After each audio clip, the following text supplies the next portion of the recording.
Okay, so we're diving deep into The Connect today, a podcast.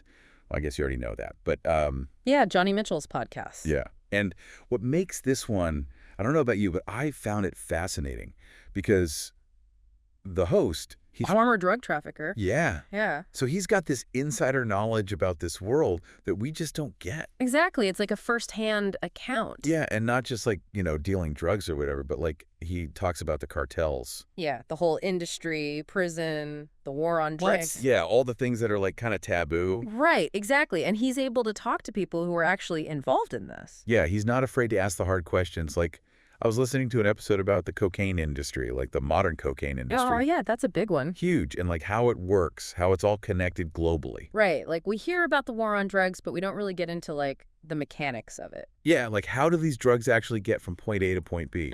Exactly, and what's the impact, on the communities, the people involved? Yeah, it's not just some abstract thing, it's real people's lives. And Mitchell's experience, it gives him this credibility, He's been there, so he can really break it down. Totally, and he had this one episode with this guy, Tim McBride. Oh, yeah, the fisherman. Yeah, he was like a fisherman who became like a major pot smuggler. I mean, talk about an unlikely criminal, right? You would never expect it? No, but it's like, when you think about it, it kind of makes sense. How so? Like, he's already out on the water, he knows the routes, he's got a boat. Yeah, but still, it's a huge risk. Of course, but maybe the money was too good, or maybe he got caught up with the wrong people. Yeah, the episode kind of gets into that, like, the pressures that can push someone into that life. Right, like what are the economic factors, the social networks? Yeah, and then there are the episodes where he interviews former cartel members. Oh, wow, those are intense. I know, right?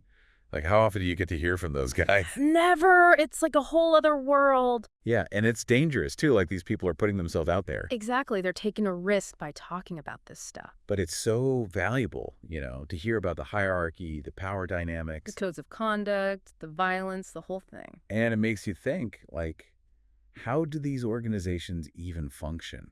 Right, like what are their goals? How do they maintain control? Yeah, and it's not black and white either. Like, some of these guys, they're not all monsters. Of course not. They're human beings with their own stories and motivations. Yeah, and that's what I think The Connect does so well. It humanizes these people, even the ones who've done terrible things. Right, it's not about condoning their actions, but it's about understanding them. And understanding the system that created them.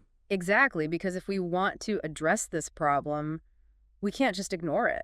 Yeah, we have to look at it from all sides. And I think that's the main takeaway from The Connect. It challenges us to think differently about crime, about drugs, about the people involved. It's not just about locking people up. It's about understanding the root causes. And finding solutions that actually work. Yeah, and maybe that starts with listening to stories like the ones on The Connect. Absolutely, because the more we know, the better equipped we are to make a difference. So if you haven't already, definitely check out The Connect. You won't regret it. It's a real eye-opener. For sure. And I think it might even change the way you see the world. I think it might too. Yeah. So until next time, Keep learning. keep diving deep. And keep those questions coming. Absolutely. We'll catch you on the next deep dive.